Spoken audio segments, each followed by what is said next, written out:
Bonjour à toutes et à tous. J'espère que vous allez bien, vous qui nous rejoignez sur notre petite chaîne Webikeo. Donc, on a quelques secondes devant nous, le temps que d'autres personnes se connectent. Écoutez, en attendant que tout le monde se connecte, ce que je vous propose, c'est qu'on fasse un petit peu les présentations dans le cadre du webinaire du jour qui va porter sur l'importance et l'impact des partenariats et de co-certification dans un projet de certif RS-RNCP. Et j'ai le plaisir d'accueillir aujourd'hui deux co-certificatrices, Solène et Dora. Écoutez, mesdames, je vais vous demander de vous présenter, de planter un petit peu le décor, qui vous êtes, qu'est-ce que vous faites, voilà, avant de rentrer dans le vif du sujet.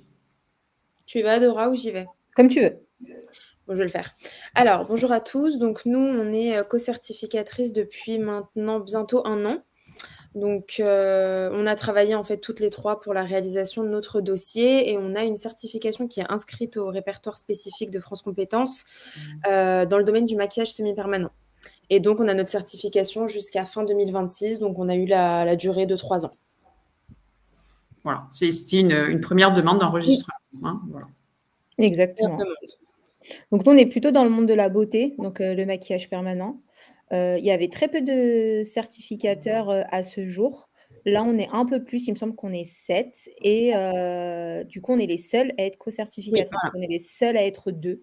Et c'était un choix de notre part pour mieux… alors déjà, dans un premier temps, parce que c'était quelque chose qu'on ne connaissait pas. Et on a voulu le faire ensemble parce que on vient du même domaine, on a la même vision des choses et on voulait vraiment bien suivre les centres de formation et se partager aussi certaines tâches qui sont liées à la certification. Voilà. Bien, on va en découvrir un petit peu plus sur vous et justement sur tout ce que vous avez mis en place, que ce soit au niveau de la co-certification, au niveau des partenariats, parce qu'il faut bien dissocier ces deux choses, ces deux phases. Enfin, c'est même pas des étapes successives, c'est vraiment, ce sont deux aspects complètement différents de la certification, mais néanmoins complémentaires parce que effectivement, l'une des raisons pour lesquelles on peut se lancer dans une certification, c'est justement pour mieux gérer ses partenaires. Donc voilà, ce sont des petites choses comme ça qu'on va aborder. Donc, au programme de ce jour, on va faire un petit remind sur ce qu'est une certification, sur les notions donc de partenariat et de co-certification et le pourquoi il faut encadrer la relation potentiellement avec quelque chose de très formalisé, notamment une convention, et ce qu'il faut envisager de mettre dans ces conventions pour bien encadrer la relation. Alors, petit rappel sur ce qu'est une certification. Je fais tout le temps des rappels. Je sais que parmi les personnes qui nous suivent, il y en a qui nous suivent sur tous les webinaires. Donc, je suis désolée, je rebats les oreilles systématiquement avec ces points. Mais voilà, même si ça peut paraître un petit peu réchauffé, je pense que c'est primordial d'être bien au clair sur ces aspects. Et puis, voilà, si on a de nouvelles personnes qui nous rejoignent, au moins, ça permet un petit peu de savoir où on va. Alors, une certification peut être enregistrée soit au répertoire spécifique. Alors, l'intitulé complet, c'est RSCH, répertoire spécifique des certifications et des habilitations, ou au RNCP, répertoire national des certifications professionnelles. Ces deux répertoires qui sont gérés par France Compétences enregistrent des certifications qui sont des gages de qualité et de reconnaissance pour les organismes de formation et les professionnels, donc, et ce sur le marché du travail français. Donc, après, évidemment, si vous avez des questions particulières sur l'aspect des répertoires, je rentrerai plus dans le détail très volontiers avec chacun d'entre vous, mais voilà, on a tellement de choses à dire dans ce webinaire que je vais à l'essentiel. Autre rappel très, très important, quand on parle de certification, on ne parle pas de formation. Ce sont deux choses différentes.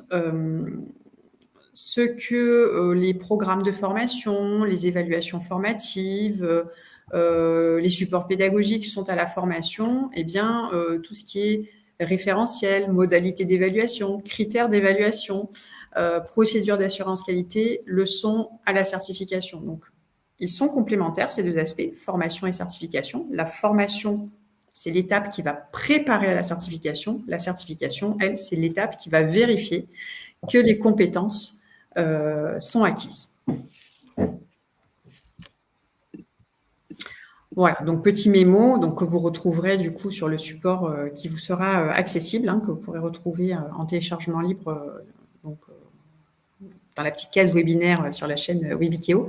Donc là, vous avez un petit mémo sur la différence entre RNCP et RSCH. Pour faire très simple, le RNCP enregistre des métiers. Le répertoire spécifique, lui, va enregistrer des compétences complémentaires à un métier, des compétences transversales à plusieurs métiers. Voilà, donc c'est la différence fondamentale entre les deux répertoires est là. Je scrute aussi pour tous ceux qui nous ont rejoints. Bonjour Léa. Pour ceux qui nous ont rejoints, je fais une petite aparté. Vous avez la possibilité dans le chat à droite de votre écran de nous poser des petites questions. On va tenter d'y répondre au fur et à mesure pour rendre les échanges plus dynamiques. Donc n'hésitez pas, bonjour Chantal, à intégrer vos commentaires ou questions. Voilà, on les abordera avec grand plaisir. Tiens, avant de continuer, Solène, Dora, vous, comment dire, dans votre histoire, séparée puis commune, comment est-ce que vous en êtes venu à la certification? Parce que est-ce que vous avez commencé par la formation? Enfin voilà, comment ça s'est articulé, ça, votre parcours et surtout votre rencontre? En fait, on a commencé par la formation. Alors, en fait, il faut savoir que Solène et moi, on s'est rencontrés lors d'une formation. Déjà, ça, c'est un premier point. Donc, on s'est rencontrés à peu près il y a 4 ans. Solène était déjà dans le domaine depuis un bon moment puisqu'elle a commencé très jeune. Moi, j'ai commencé un peu plus dans le tard parce que je travaille pour une entreprise privée. Et en fait, au fur et à mesure, Solène, elle formait déjà. Moi, je commençais à créer mon centre de formation, je commençais à former, j'avais eu mon Calliope. Et en fait, tout bêtement, il n'y avait qu'un seul certificateur à cette époque-là en maquillage permanent, un certificateur assez véreux, je vais être très honnête. Et en fait, on trouvait que voilà, les pratiques de ce certificateur n'étaient pas forcément saines. Et de fil en aiguille, en fait, avec Solène, on s'est dit pourquoi pas nous, avec nos compétences, avec notre expérience, avec la vision qu'on a du métier, pourquoi pas faire notre propre certification et au contraire venir un petit peu bousculer le marché qui était surtout quelque chose tourné très business, très argent. Et en fait, nous, on voulait surtout accompagner les centres, les petits centres aussi à se développer et à pouvoir exercer leur métier et aussi accéder au CPF parce qu'en fait, tout ça, c'est aussi une histoire de CPF. Voilà. Je ne sais pas, Solène, si tu veux rajouter quelque chose. Ouais. Non, dans les grandes lignes, c'est OK. Donc, moi, du coup, j'ai commencé, voilà, ça faisait longtemps que je faisais des formations. Et donc, je passais via un certificateur où, du coup, ça c'est, comme l'a dit Dora, ça s'est pas très, très bien passé. Et en fait, je trouvais que la certification, donc c'était une certification qui était inscrite au RNCP. Et du coup, en fait, cette certification, elle portait sur le maquillage semi-permanent, mais en fait, elle portait aussi et sur les extensions de cils, et sur le rehaussement de cils, et sur la pigmentation médicale. Et en fait, pour moi, c'est vraiment 3 domaines. On traite pas pareil, on traite pas de la même manière avec une personne qui vient se faire des extensions de cils que quelqu'un qui vient se faire pigmenter après une mastectomie, avec des cicatrices à recouvrir, que quelqu'un qui fait de la pigmentation sur le visage. Et en fait, je trouvais que la certification, à mon sens en tout cas, elle avait aucun rapport en fait dans ces 3 aspects. Et on trouvait pas de certificateur qui pour nous remplissait tous les critères et tous les aspects qu'on avait, nous, de ce domaine-là. Soit c'était trop compliqué, soit c'était hors rapport, soit sinon, tout simplement, l'accès à la certification, ça a été beaucoup trop compliqué. Par exemple, il y en avait qui demandaient le CAP esthétique, alors qu'en fait, pour pratiquer, en réalité, en France, il n'y a pas besoin du CAP esthétique. Donc, on trouvait que c'était vraiment compliqué d'accès et du coup, ça facilitait pas forcément le développement de ce métier-là et de ces compétences-là, alors qu'en fait, c'est en plein essor, en réalité, dans le monde entier et en fait, encore plus en France. Et du coup, on s'est dit, on trouve rien qui nous correspond. En même temps, nous, on a envie de faciliter et les centres de formation et les personnes à se former. Donc, on s'est dit, on essaye. Voilà, si ça passe, ça passe. Si ça passe pas, c'est pas grave, on essayera. Mais voilà, on a eu de la chance, on a essayé, c'est passé du premier coup. Et on regrette pas du tout. Je ne pense pas que ce soit qu'une question de chance, c'est que le dossier… Oui, oui. On a beaucoup Oui, travaillé on a sur beaucoup le travaillé, dossier. mais bon, il y a des personnes qui travaillent beaucoup et qui l'ont pas. C'est Donc, on a vrai. quand même eu de la chance que ça passe du Oui, premier. oui, voilà. Ouais. Voilà. Mais après, c'est pas un coup de poker non plus. Non, non, non, non, pas du tout. Et puis toutes les deux, vous avez quel profil aussi? Parce que ça, c'est important dans la légitimité d'un certificateur. Enfin, vous êtes des pros du domaine. Vous ne débarquiez pas sur le marché de la pigmentation. Donc, enfin voilà, vous aviez déjà un Oui, oui. back-office intéressant, j'imagine. Oui, non, non, on s'est pas lancé comme ça un matin. On s'est dit, bon, on fait la certification. On avait notre centre de formation chacune. Bon, moi, j'ai eu Calliope depuis le début de Calliope. On a formé des centaines d'élèves avant. Donc, on avait déjà un retour, en fait, sur les impacts de nos formations et ce que ça engendrait par la suite et comment les personnes s'étaient développées. Donc, je pense que c'est ça aussi qui a fait la différence, c'est les nombreux témoignages qu'on a pu avoir de nos anciens élèves. Très bien. OK. Et donc, votre choix s'est porté sur les répertoires spécifiques et non pas sur l'RNCP, puisque comme vous étiez vraiment avec cet objectif de spécialiser des compétences donc complémentaires au domaine de l'esthétique, mais vraiment très, très ciblées sur un point très précis au final, d'où le choix logique du répertoire spécifique. Donc, toujours dans notre petit rappel, à qui s'adresse la démarche de la certification? Qui peut se lancer dans la certification? Mais en fait, encore une fois, c'est du rappel. Hein, les centres de formation, évidemment, hein, peuvent se lancer dans un projet certificatif, mais pas que. En fait, un porteur de projet, ça peut être une entreprise, ça peut être une association, ça peut être une personne seule à travers une personne morale, mais voilà, ça peut être une toute petite entreprise ou une structure plus importante. L'idée de la certification étant de construire un référentiel de compétences et de proposer tout un process d'évaluation des compétences bien défini, bien cadré et qui répondent aux exigences de France Compétences. Mais voilà, tout ça pour dire que ce n'est pas forcément réservé aux organismes de formation, même si on observe que ce sont fréquemment des organismes de formation qui se lancent dans cette démarche. Voilà, donc il y a plusieurs questions à se poser, et elles ne sont pas du tout exhaustives, hein, celles qui sont recensées ici, mais il y a plusieurs questions à se poser avant de se lancer dans cette aventure certificative.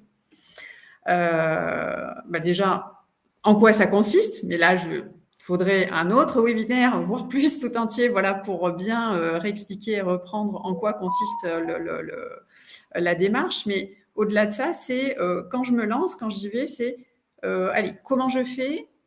Est-ce que j'y vais seule? Si j'y vais pas seule, de qui est-ce que je vais m'entourer? Et puis, quelle est ma légitimité pour me lancer? Bon, on a bien compris que si on n'avait pas d'expertise de métier, c'était peut-être un petit peu plus compliqué et que dans ces cas-là, il fallait s'entourer de personnes qui ont l'expertise qui va bien pour pouvoir défendre son projet. Et puis, est-ce que c'est pas complexe de travailler à plusieurs? Donc, quels seraient les intérêts à travailler à plusieurs sur une certification? Quelles sont les obligations à respecter et quels sont les rôles de chacun? Enfin, vous voyez, en fait, ça va soulever plein de choses. Bon, j'imagine que cette phase de questionnement, vous l'êtes posée aussi, mais j'ai l'impression que, enfin voilà, pour vous, c'était hop, oui, vous saviez que, enfin, vous étiez connecté là-dessus, mais Oui. qu'est-ce qui a fait que vous avez eu ce déclic de vous dire, allez, on va se lancer ensemble? En fait, moi, j'avais déjà dans l'idée de me lancer. Je ne voulais pas me lancer seule, ça c'était sûr, sûr et certain. Et en fait, j'ai sollicité Solène, je lui ai dit: «Mais qu'est-ce que tu en penses? En fait, on travaille de la même manière, on a la même vision, on se fait confiance. Est-ce que tu te lancerais pas avec moi?» En fait, d'abord, on a déjà beaucoup discuté avant de se dire on se lance. Et en fait, un jour, Solène, elle m'a envoyé plusieurs personnes. Elle m'a dit: je crois qu'on peut travailler avec tel ou tel organisme pour faire notre dossier. J'ai dit: bon, on y va. En fait, on a beaucoup. En fait, déjà, on se faisait confiance. Déjà, pour moi, c'était le premier Oui. point. Oui. Voilà. On se faisait confiance et nos échanges étaient toujours très fluides. Donc ça, c'était bien. Et qu'est-ce que je voulais? J'ai perdu le fil. Voilà, donc notre vision était la même. Et pour moi, ça, c'était hyper important.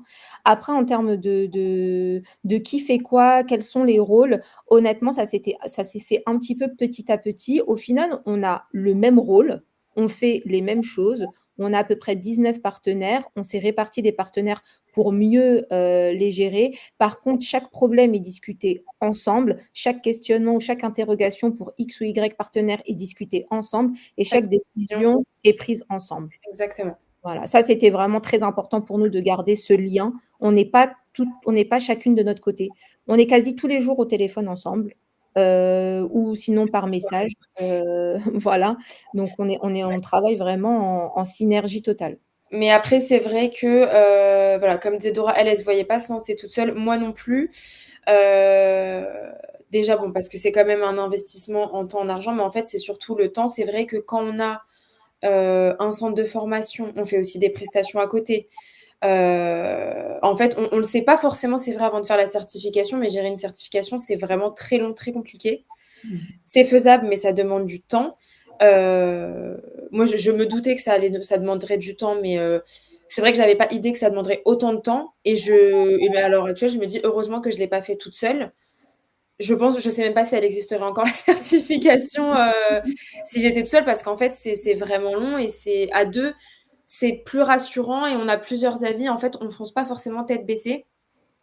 Parce qu'il se peut qu'il y ait des situations où moi, je me dis, bon, bah, allez, je pense que c'est ça la meilleure décision. Donc, soit je prends une décision à chaud ou quoi que ce soit. Et en fait, le fait d'avoir quelqu'un avec qui discuter de ça, qui est aussi dans le même sujet, dans le même bateau, en fait, tout simplement, ça permet d'avoir différents points de vue et du coup, de pas forcément réagir à chaud et de prendre le temps de discuter des choses et du coup, prendre de meilleures décisions, je pense, en tout cas.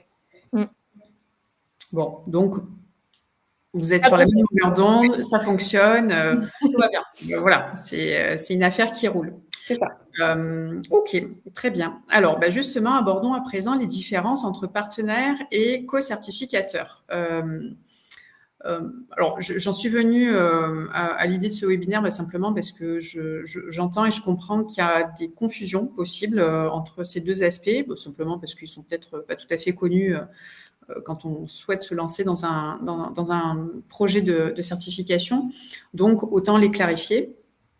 Alors, faisons un premier point sur les partenaires. Quand on est certificateur, on peut choisir, en soi, ce n'est pas une obligation, mais selon la nature du dossier, la portée du projet, etc., ça peut avoir un intérêt.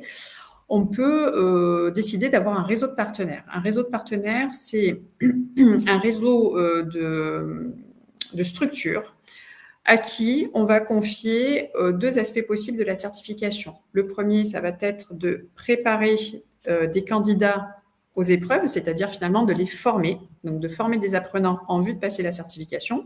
Je rappelle que quand une formation est certifiante, il y a obligation de passer des examens à la fin, donc en l'occurrence la certification. Et donc, via ce réseau de partenaires qu'on va habiliter à former, on peut aussi, pour certains ou pour d'autres, choisir, donc, excusez-moi, je reprends ma phrase parce qu'elle était mal partie, donc on peut choisir d'habiliter des partenaires à former et ou à évaluer, donc à organiser les sessions d'examen. Vous fonctionnez comment? Vous habilitez systématiquement aux deux ou qu'à la formation? Comment vous organisez vos certifs? Aux deux. Aux deux. Oui, nous, on leur a donné l'habilitation pour les deux. Préparer et organiser les épreuves.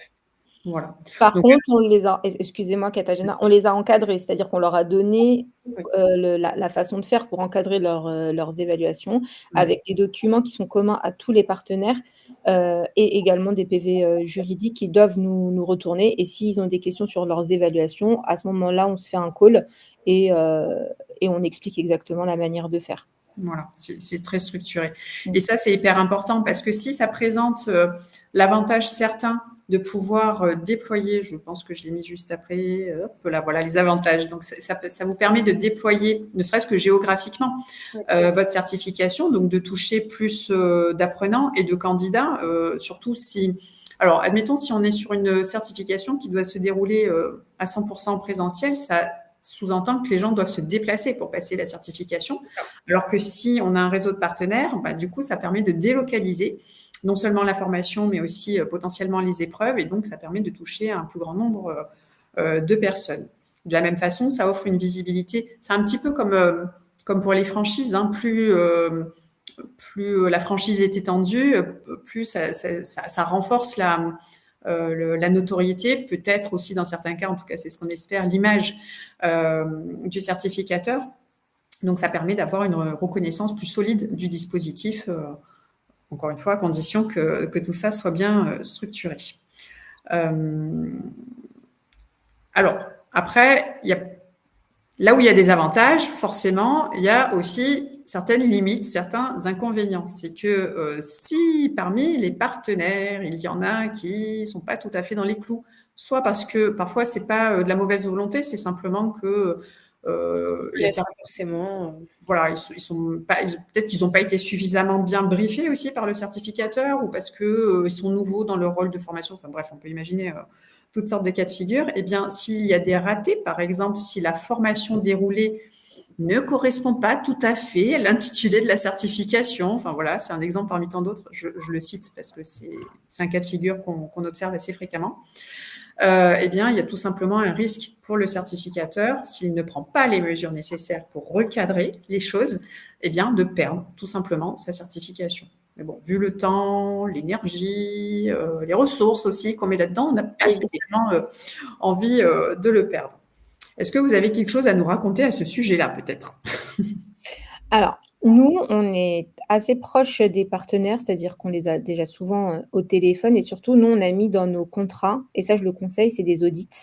C'est-à-dire que déjà, dès qu'on voit un partenaire, s'il y a un doute, il n'y a pas de doute déjà. Vraiment, gros conseil, s'il y a un doute, il n'y a pas de doute. On a des partenaires qui sont sortis un peu du cadre. Il y en a un qu'on n'a pas... on va pas s'étaler dessus, mais on est qu'on a révoqué. Et après, il y en a d'autres, c'est juste un appel, on leur dit attention, là par exemple, un truc tout bête, vous avez trop de liens CPF. Donc là, à ce moment-là, il faut les retirer. Ou attention, tel document n'est pas recevable, on ne peut pas vous accepter la certification, il faut refaire, votre document n'est pas conforme. Le nombre d'heures de formation, on a un minimum d'heures, nous, de 14 heures, donc il faut vraiment que ça se soit respecté. Il y en a qui soit l'ont oublié ou n'ont pas bien lu la convention ou alors n'ont pas retenu tout ce qu'on leur a dit. Donc, on leur redemande d'être très vigilants et tout ça avec des traces écrites et par mail aussi, pour aussi prouver, nous, notre bonne foi à France Compétences. Voilà. Après, honnêtement, il y a des petits couacs, mais dans l'ensemble, on a quand même des personnes qui souhaitent faire grandir leur société et qui restent assez réglo. Voilà. Oui. On est très sélectif sur le choix de nos partenaires. Voilà. En fait, ça commence par là, en fait. Voilà, c'est ça. En fait, on fait déjà remplir un premier questionnaire avec certaines infos qui vont nous permettre de voir si nous, ça nous semble OK ou pas OK. Ensuite, on les a au téléphone, on leur envoie les documents, on leur demande tout un tas de documents, nous, qu'on vérifie par la suite. Et c'est vrai que surtout sur le début, au début, c'est comme tout, on se doute bien qu'il y a toujours quelques petits couacs. Mais donc, c'est vrai que sur le début, on a tendance à les suivre de très près. Et après, généralement, au bout d'1 mois, il n'y a plus de problème. C'est très rare. S'il y a des problèmes, c'est soit des oublis ou voilà, soit des petites erreurs, mais qui ne sont pas du tout intentionnelles. OK. Et donc, vous disiez tout à l'heure que vous aviez un réseau de partenaires donc de 19 partenaires, ce qui est c'est un beau réseau, mais donc vous êtes répartis. Le suivi est coupé en deux, hein, et chacune suit son réseau. Et pour autant, enfin voilà, vous interagissez régulièrement, voir si, encore une fois, tout le monde est sur la même longueur d'onde, si peut-être tout le monde a été briefé en temps, en heure sur tel point, telles évolutions. Mais ça, c'est donc la traduction de tout ça, c'est pas parce qu'on a formalisé un partenariat avec un partenaire que après, hop, c'est bon, on n'en parle plus. Pas du tout. C'est une interaction qui est permanente. Oui, c'est une interaction qui est permanente, c'est des vérifications qui sont permanentes. On peut aussi avoir leurs élèves qui nous contactent. On a eu le cas de personnes qui ne comprenaient pas pourquoi ils recevaient la certification de notre part à nous. Voilà, donc faut aussi avoir un espèce de SAV, donc répondre, voilà, expliquer et après bien redire au centre de formation de bien expliquer le processus de la certification. Voilà, mais oui, on est en constante. Aujourd'hui, par exemple, j'ai déjà eu 2 personnes au téléphone parce qu'il y avait des couacs dans leurs offres ou quelque chose qui ne marchait pas ou ils avaient tout simplement des interrogations. Donc, c'est tous les jours. Bon, ben voilà. Après, on a un drive en commun, on a un mail en commun, on suit tout. Mais c'est vrai qu'on s'est bien réparti pour pas que la charge de travail soit trop lourde. On s'est vraiment réparti nos centres de formation. Ouais. Et c'est vrai que nous, du coup, alors on sait qu'il y a des entreprises qui ont des certifications qui délèguent en fait la partie gestion. Nous, on a fait le choix en fait de tout gérer nous-mêmes parce que du coup, comme on est dans ce domaine-là depuis des années, En fait, on a un peu toutes les casquettes, c'est-à-dire qu'on sait se mettre à la place de l'élève parce qu'on a été élève et qu'on forme des élèves. On sait se mettre à la place du centre de formation parce qu'on a nous-mêmes des centres de formation. Et on sait se mettre aussi, du coup, à la place du certificateur, vu que c'est notre rôle. Mais le fait de gérer nous-mêmes et d'être deux, ça permet, nous, on trouve, et on le voit surtout depuis quelques mois, ça permet de vraiment avoir une bonne gestion, c'est-à-dire qu'un partenaire qui nous contacte, dans la journée, il a la réponse à sa question, voire même dans l'heure. Donc, en fait, ça permet vraiment d'avoir une fluidité au niveau de la gestion qui, je pense, n'est pas négligeable, surtout quand on a beaucoup de partenaires. Oui, donc il y a une vraie communauté là. Là on peut vraiment. L'union fait la force. Donc voilà, c'est vraiment comme ça, dans l'idéal, qu'il faudrait envisager son réseau de partenaires. Pour les personnes qui nous suivent, n'hésitez pas à poser vos questions si vous en avez. Mais là, ils sont sages aujourd'hui. Ils écoutent. Ça dépend des webinaires. Parfois, ça fuse dans tous les sens. Et puis parfois, c'est assez calme côté questions. Mais je pense qu'il y en aura par la suite. Donc voilà sur l'aspect partenaire. Voyons ensuite du côté des co-certificateurs. Alors les co-certificateurs, dès lors qu'il y a plus d'un représentant de la certification, on parle de co-certificateurs, mais ce n'est pas limité à 2 co-certificateurs, il pourrait y en avoir plus. Donc rappelons le rôle principal d'un certificateur, en tout cas de la co-certification, pardon, c'est un partage de la responsabilité globale du projet de certification.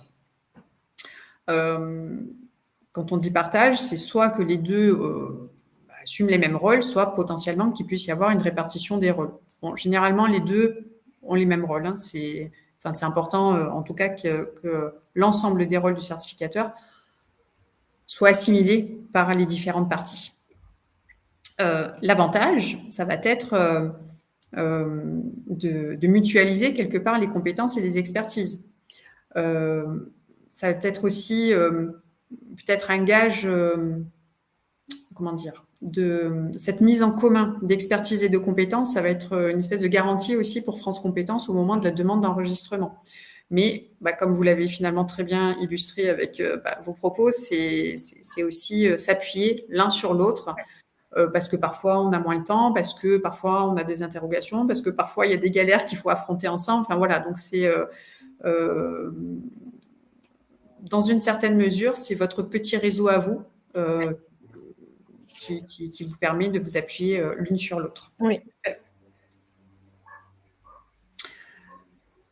Donc, parmi les missions conjointes, quand on est co-certificateur, on va avoir la mission, par exemple, d'élaborer ensemble les référentiels de compétences, notamment. Alors, si ce n'est pas l'élaboration, c'est l'évolution, parce que peut-être que dans la vie de la certification, on va se rendre compte que pour mieux répondre aux besoins du marché, aux évolutions de celui-ci, les compétences elles-mêmes, elles vont être amenées à évoluer dans les référentiels. Et ça, c'est des choses que quand on est co-certificateur, on va pouvoir réfléchir ensemble. Souvent, à l'aide d'autres professionnels, on peut constituer... alors, dans le cadre d'un RNCP, c'est obligatoire. Dans le cadre de RS, moi, je le conseille vivement, mais après, c'est pas... chacun fait comme il veut. C'est de constituer un conseil de perfectionnement et de manière collégiale, de pouvoir réfléchir à l'évolution de la certification de manière générale. Autre mission conjointe, nos co-certificateurs vont délivrer la certification. Oui. Puisque c'est leur rôle à part entière. Et puis, et ça c'est un point très important qui va venir faire le lien avec le réseau de partenaires, c'est le contrôle des partenaires. Alors, la confiance n'exclut pas le contrôle. Contrôle ne veut pas dire non plus flicage, quoique parfois des petits rappels à l'ordre sont nécessaires. Mais cette notion de contrôle est finalement hyper importante. C'est au niveau de la sensibilisation des partenaires, au niveau de la vérification de ce qu'ils font. Vous parliez tout à l'heure, je crois que c'est le terme audit que vous avez employé. Oui. Alors, comment ça se passe cet aspect audit ? Alors l'audit, en fait, donc déjà c'est dans le contrat plus la convention, donc on le fait pas en mode traître. Il y a un audit qui peut être programmé spontanément, c'est-à-dire qu'on vient sans demander l'autorisation au centre de formation. Pour l'instant, on le fait pas, honnêtement. On prévoit des rendez-vous et on vient pour checker tout ce qui est documents, les locaux, la manière d'enseigner, donc tout l'aspect pédagogique aussi de leur formation, les books de formation, et voir si eux-mêmes n'ont pas des questions. Donc ça, c'est quelque chose, on leur dit directement avant de signer pour pas qu'ils le prennent en mode un petit peu, flicage. Mais je pense que c'est quelque chose qu'il faut vraiment faire. Ne serait-ce que pour faire un point avec les partenaires, en Ouais. fait. Des fois, c'est plus simple de se dire bon, on fait un audit ou on fait en visio, voilà, on se fait un point et ils posent toutes ces questions que en fait de laisser traîner une question par-ci, une question par-là, et en fait du coup on est sur des problèmes sur 2 mois alors qu'en fait ça pourrait être réglé en 1 heure, quoi. Ça, et ce qu'on conseille aussi, c'est, la plateforme WeDoff. Donc nous, on passe par la plateforme WeDoff, qui est directement reliée à leur EDOF. Donc en fait, on voit les dossiers en temps et en heure. On voit si les dates d'inscription sont les mêmes que sur la feuille d'émargement, par exemple, quelque chose de tout bête. On voit si les noms correspondent bien.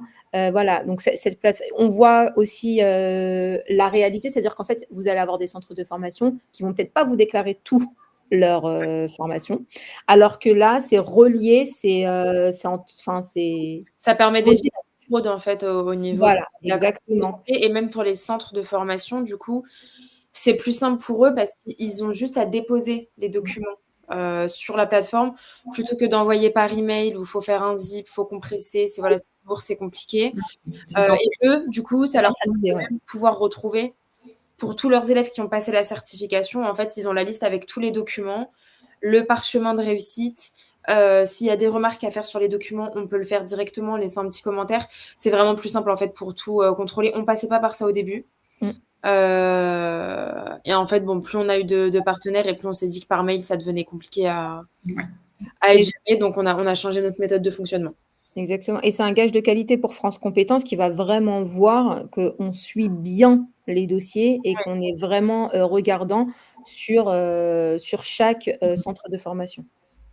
Ok, donc voilà, une bonne façon de pouvoir checker en temps et en heure ce qui se passe. Exactement. Enfin, en live, hein, finalement. Ouais, c'est en live. C'est ça. Donc, très bien. Très bien.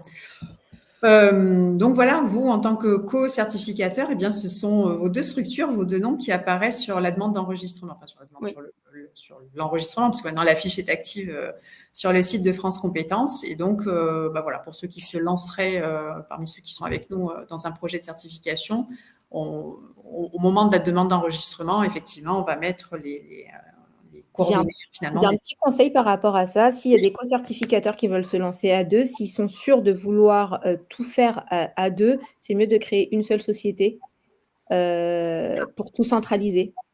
C'est beaucoup ça facilite un petit peu la gestion, c'est vrai. Ça facilite la gestion, ne serait-ce que dans les paiements, les contrats, les factures, tout ça. En réel, une seule société, c'est mieux. Tout en étant co-certificateur. En fait, ce qu'on s'est dit avec Céline, c'est qu'on aurait dû créer notre propre société à 2. D'accord, mais auquel cas, ça dépassait le cadre de la co-certification, vous auriez été associés sur une seule et même structure. Oui, c'est ça. Ok, alors là, juste pour préciser, quand on parle de co-certification, c'est qu'on est vraiment sur 2 entités différentes qui d'accord. vont marcher l'une à côté de l'autre, main dans la main, pour dérouler. Et puis, l'autre cas de figure, c'est si on veut se lancer ensemble, mais en tant qu'associé, donc via une seule et même structure, en fait, il n'y aura qu'un seul certificateur puisque c'est la personne morale qui sera dans cette. D'accord. Okay. Voilà. Donc, mais après, tout s'envisage et puis peut-être qu'à l'avenir, vous envisagez aussi les choses différemment. Donc, alors ça, vous voyez, c'est très bien que vous le souleviez parce que j'avais pas forcément pensé à aborder ce point-là, mais les co-certificateurs ne sont pas forcément des associés d'entreprise au sens statut juridique de l'entreprise. Hein, voilà, on peut être sur 2 entités différentes. Voilà, donc c'est. Mais bon, peut-être que c'est une étape avant autre chose. Abordons à présent la question de savoir pourquoi il faut encadrer la relation avec un partenaire et ou un co-certificateur. Bon, je pense qu'on a déjà plus ou moins répondu à cette question. Le cadre et encore le cadre, il faut le formaliser. Il faut que ce soit vraiment très, très clairement établi. C'est pas de l'à peu près. C'est pas on verra plus tard. C'est pas et encore moins on verra sur le tas. Parfois j'entends cette phrase on verra au fur et à mesure. Non. En fait, il faut tout anticiper. Déjà parce que ça permet de consolider le dossier de demande d'enregistrement et puis de rassurer aussi France Compétences et l'instruction sur les intentions qui sont données quant au projet de certification. Mais au-delà de ça, c'est que ça va éviter bien des déconvenues en cas de problème. Donc, au-delà, cette formalisation des relations, vous l'avez compris, elle est essentielle.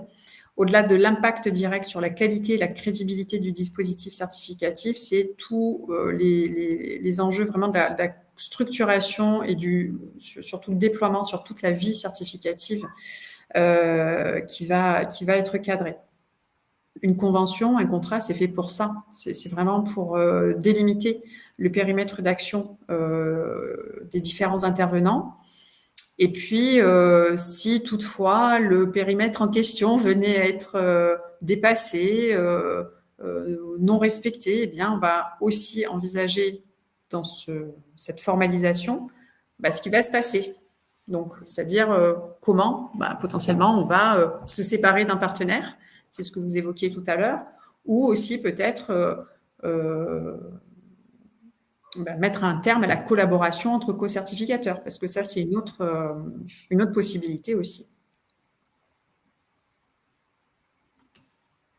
Voilà, donc tout ça va passer tout simplement par l'élaboration d'un document. Alors, on parle souvent, la majeure partie du temps, de convention, de co-certification, de convention, de partenariat. Ce sont deux documents différents. Voilà. J'ai des personnes qui me disent moi, j'envisage pas du tout de me lancer dans un réseau de partenaires. On peut être co-certificateur éventuellement, mais bon, après, avoir mesuré l'intérêt que ça a, mais bon, peu importe. On veut pas de réseau de partenaires. C'est pas exclu de ne pas avoir de partenaires. On a vu, il y a des avantages, mais il y a aussi des inconvénients.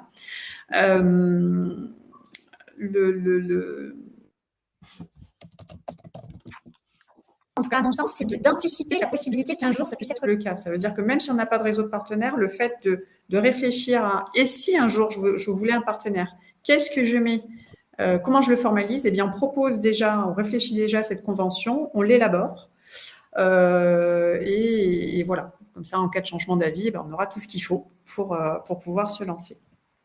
Alors, j'ai mis des petits anneaux, des petites alliances, parce que quelque part, tout ça, c'est un peu comme un contrat de mariage. Y aller ensemble, c'est bien. Faire des projets ensemble, c'est bien. Mais quand le plan de route, il n'est pas défini, parfois, ça peut laisser certaines surprises. Donc, les rôles et les missions de chacun vont être clairement établis. Tout va être parfaitement anticipé, formalisé. Et donc, voilà, si pour X raison, il y a un désaccord ou tout simplement un changement d'orientation, parce que ça peut arriver aussi, eh bien, on aura anticipé aussi les façons de sortir, soit du partenariat, soit de la co-certification. Est-ce que vous avez eu ce cas de figure de partenaires qui voulaient tout simplement sortir du partenariat, mais pas forcément parce qu'il y a litige, mais juste parce que, ok, on y va. Ah, si. Ah, vous l'avez eu. On a eu une qui voulait savoir comment résilier le contrat, donc on lui a expliqué. Et c'était parce qu'il y avait eu un autre certificateur qui était venu entre-temps, qui l'avait démarché, mais au final, elle est restée avec nous. Bon, voilà.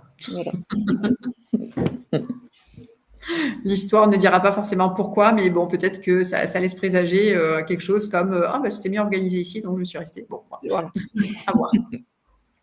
Un point dont on n'a pas parlé, néanmoins quand même bien important, dans la relation de partenariat, la convention, elle va aussi définir tout simplement un aspect important, c'est le prix.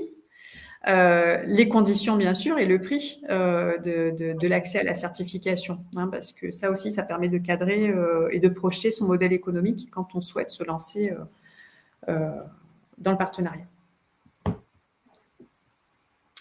Je check, toujours pas de questions, c'est super. Il y a une question.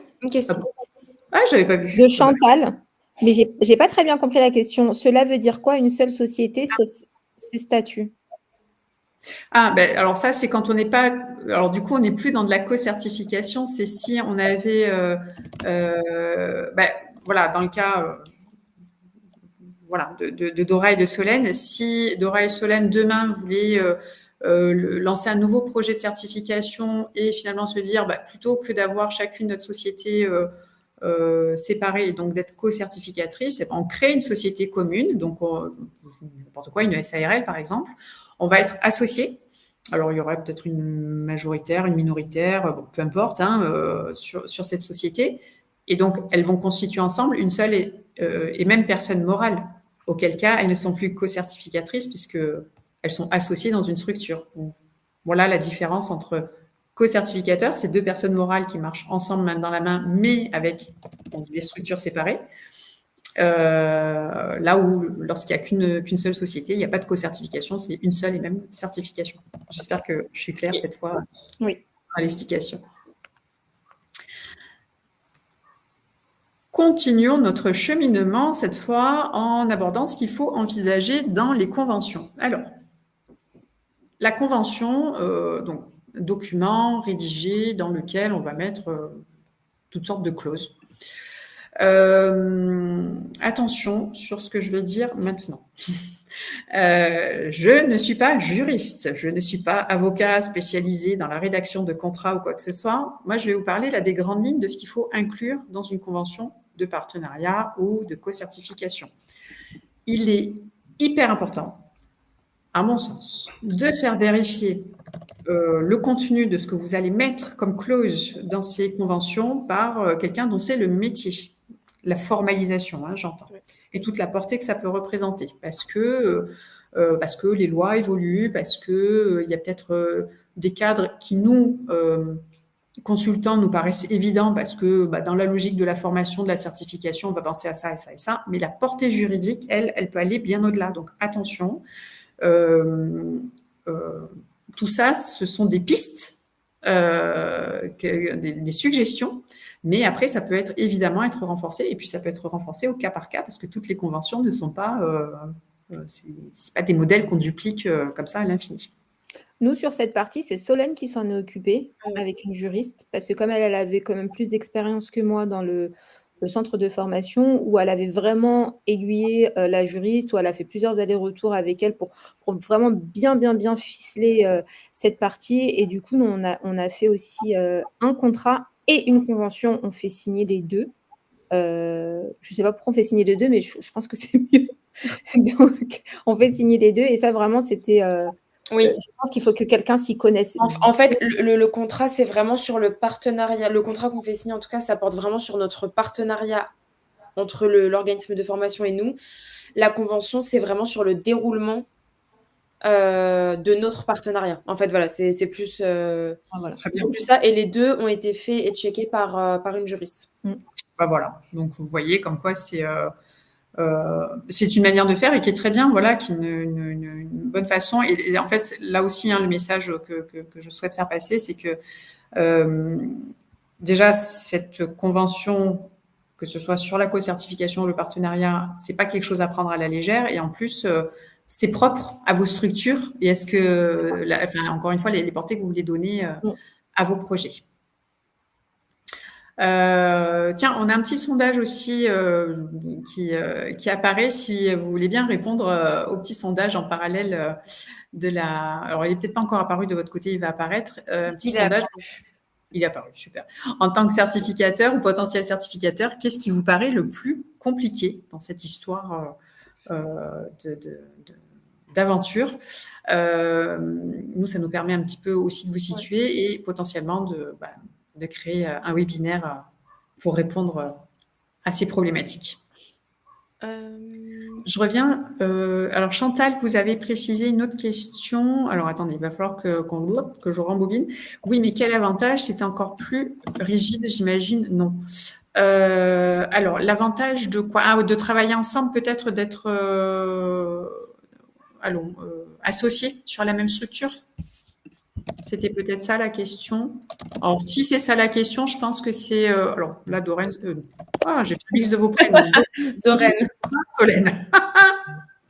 Qu'est-ce que vous, justement, si avec le recul, vous avez évoqué cette piste-là, qu'est-ce qui vous paraît plus simple dans le fait de ne créer qu'une seule structure? Les paiements. Ouais, franchement, les paiements, les contrats, en fait...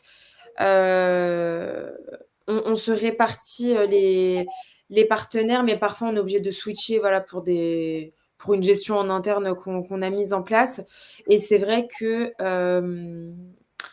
ça nous rajoute une petite charge de travail supplémentaire.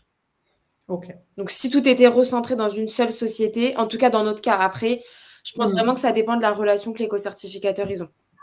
Si c'est 2 co-certificateurs qui sont juste sur la même longueur d'onde en termes de travail, mais qui se connaissent pas plus que ça, qui se font pas plus confiance que ça, et que c'est juste soit pour réduire le coût du dossier de certification, soit tout simplement pour avoir un petit peu plus de poids, dans ce cas-là, c'est mieux de rester peut-être en 2 sociétés distinctes. Nous, dans notre cas, en fait, au début, on s'est dit, bon, on va rester sur 2 sociétés, on ne sait jamais s'il y en a une qui veut plus, ou s'il y a un souci, ou au moins on n'est pas bloqué l'une avec l'autre. Voilà, on est quand même libre. Très franchement, au bout du 2e mois, on s'est dit qu'on aurait dû se mettre dans une seule société. Donc, Vous étiez prête. Voilà, on ne comprend pas pourquoi on ne l'a pas fait plus tôt, mais bon, c'est pas grave. Et du coup, c'est vrai que ça je pense, nous aurait facilité la vie. Par contre, j'ai une question, Katagena, parce que je crois que la question aussi de Chantal, c'était quel avantage? Est-ce que c'est mieux vu par France Compétences d'être co-certificateur ou juste certificateur? Il n'y a pas de. Alors, je n'ai pas de réponse préconçue à la question. Là, pour le coup, parce que ça dépend vraiment de l'histoire de chaque projet. Ça dépend aussi du sujet de la certification. Selon les sujets, si on est fragile, mais fragile dans le sens, ça fait pas longtemps qu'on est dans cet univers. Voilà, le fait de créer un réseau de co-certificateurs, c'est quand même, c'est montrer que on s'entoure de gens compétents, on travaille ensemble et ça va nous aider à nous structurer, à répartir les tâches, comme vous l'avez très bien fait, et voilà, très bien. Après, si on a peut-être plus de bouteilles, plus d'habitude, qu'on est déjà plus rodé au processus, le fait de se lancer seul ne pose pas problème non plus. Donc, en fait, c'est vraiment… au cas par cas. Au cas par cas, exactement. Okay. Bon, alors, ça, c'est l'éternelle réponse, ça dépend. Ça dépend. Mais bon, c'est une réalité. Donc, dans notre convention de partenariat, qu'est-ce qu'on va mettre comme élément essentiel? Attention, c'est pas exhaustif. Eh bien, on va mettre les objectifs du partenariat, on va clarifier les enjeux, l'habilitation à former et ou à évaluer. On va définir les responsabilités de chacun, qui fait quoi, quand, comment. C'est ce que vous disiez tout à l'heure, notamment avec le point suivant, les modalités de suivi. On ne prend pas les gens en traître. On va dire clairement, attention, on va procéder à des contrôles. Attention, régulièrement, on va checker, je ne sais pas moi, par exemple, votre site internet. Pourquoi pas, on va venir aussi sur site, voir comment ça se passe dans vos locaux, si tout est respecté. Bon, bref. Donc, ces modalités de suivi, d'évaluation, elles vont être clairement portées dans la convention. On va clairement établir les tarifs, modalités d'accès. Alors après, là, encore une fois, il n'y a pas de règle. Ça pourrait être, il pourrait y avoir un prix, une espèce de prix d'entrée pour accéder à la certification et ensuite un tarif, pourquoi pas dégressif, selon le nombre de candidats apportés à la certification. Là, c'est assez libre. Il n'y a pas de règle en la matière. Donc, à chacun d'établir ses tarifs, mais il faut que ce soit très précis, qu'il n'y ait pas d'ambiguïté et surtout que quelqu'un puisse faire ses calculs et se projeter dans son modèle économique. Et puis, prévoir aussi toutes les modalités qui vont encadrer potentielle sortie du partenaire, voilà, quand en cas de conflit, de désaccord ou tout simplement de souhait de partir. Voilà, comment ça se fait, sous quel délai et selon quelle modalité. Voilà. Encore une fois, ces points ne sont pas exhaustifs. On peut y mettre plein de choses dans cette convention, mais c'est un peu, on va dire, la base.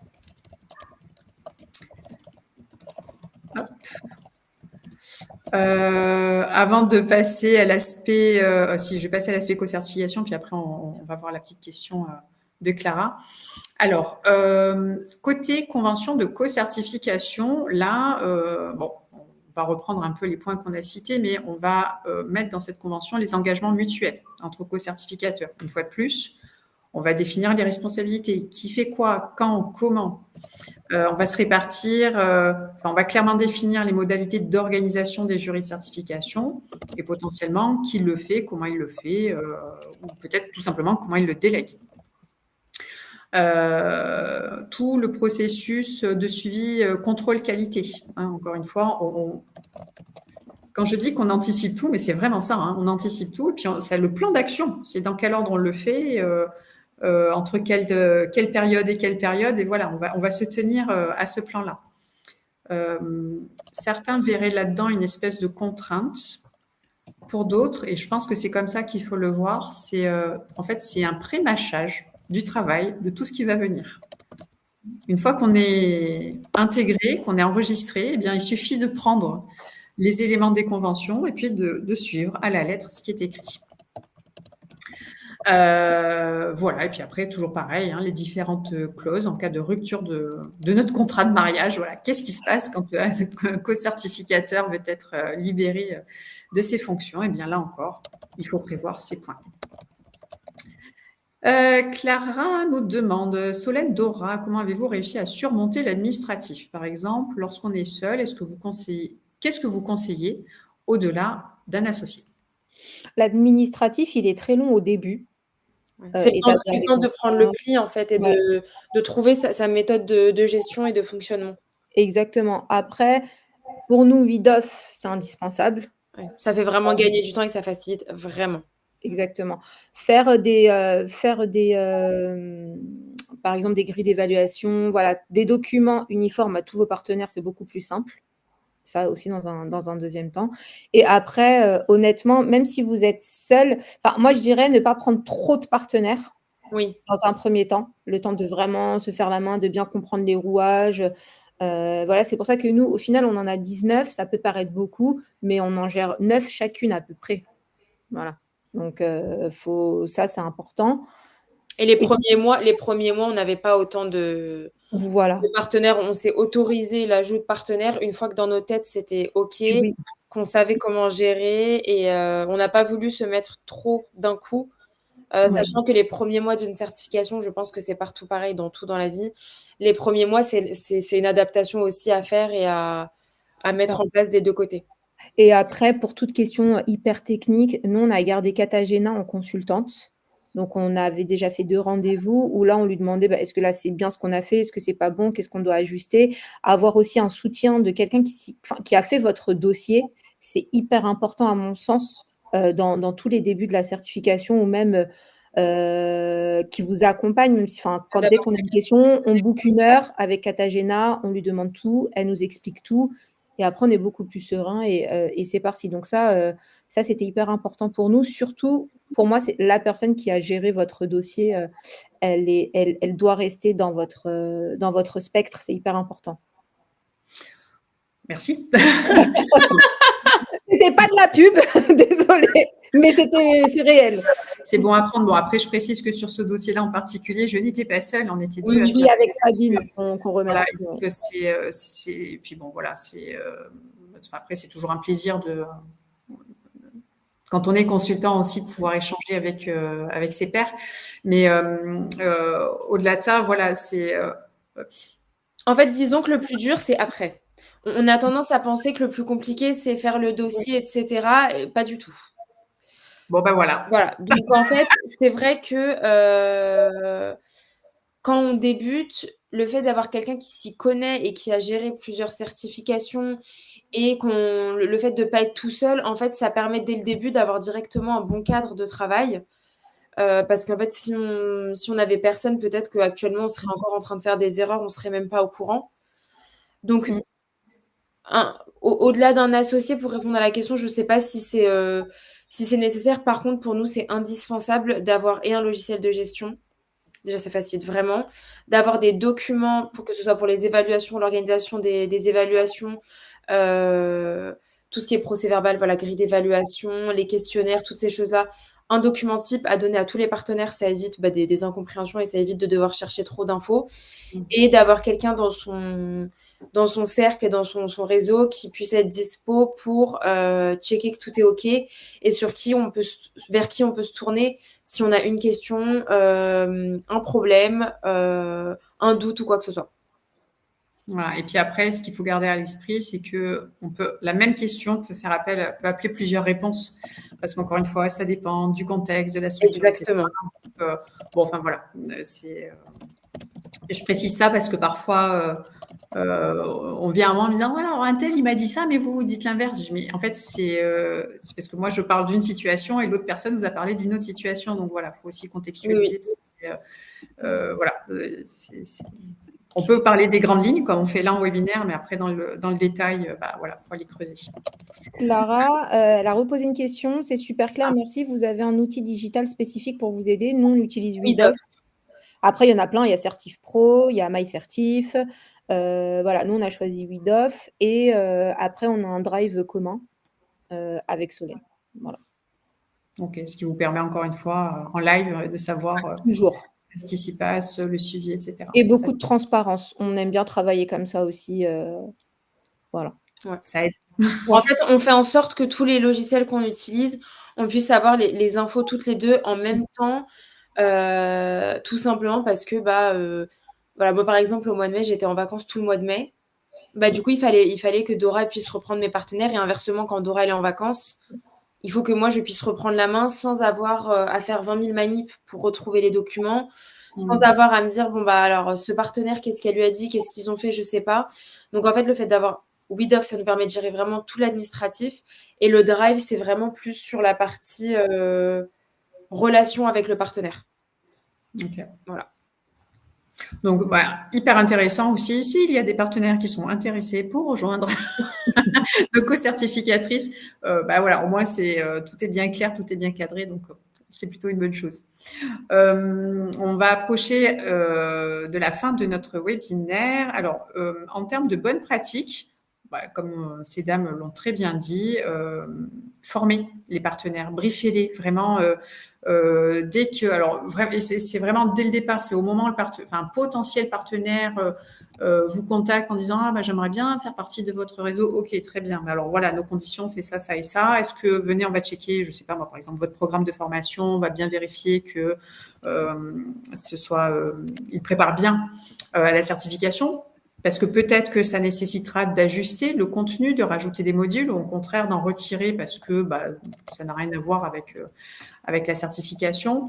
Voilà, donc cette communication, ces échanges, cette formation, cette sensibilisation, c'est du début et tout au long du partenariat. C'est du permanent. Oui. C'est vraiment du permanent. Et puis, des comités de pilotage. Alors vous, vu que vous êtes deux et que vous êtes en interaction permanente, j'ai envie de dire, c'est informel ce comité de pilotage, mais après, il y a peut-être des moments, voilà, dans l'année où vous allez vous mettre là et formaliser, faire un bilan, le suivi des indicateurs. Alors, combien de personnes ont été formées?